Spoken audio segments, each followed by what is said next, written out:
Well, I think the world is watching Japan very closely right now, and they're very anxious to see if they can succeed in exiting from almost 2 decades of deflation and low growth.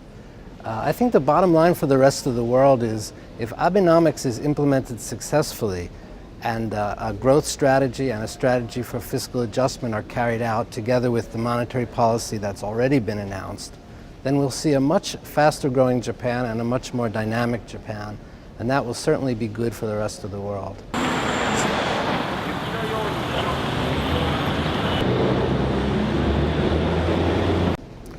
Well, of course, nobody likes to pay more taxes than they have to, but the truth is that Japan has a major fiscal problem.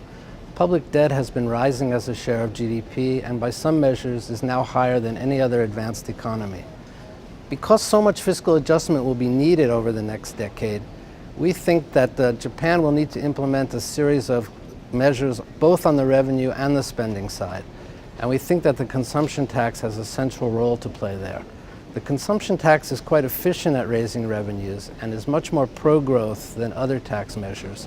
And it's important to remember that even after these increases, Japan's consumption tax rate will be quite low by advanced country standards.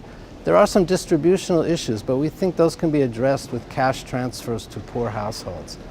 So we think that the consumption tax needs to be a central element of the fiscal adjustment plan of the government, and we urge them to go ahead with a hike as originally intended.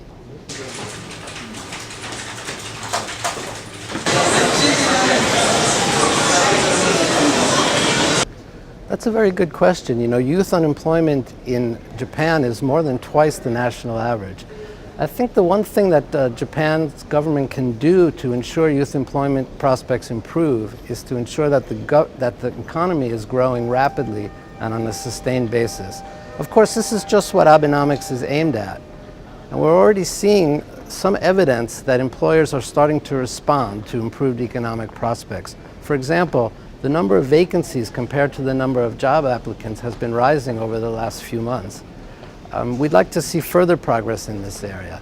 Another important issue for youths is the fact that many of them are in non-regular jobs that have weaker protection, lower wages, and much poorer prospects for career advancement. We think there's a lot of things the government can do to reduce the duality of the labor market, including improving job matching and job training. And we hope that these can become part of the government's growth strategy.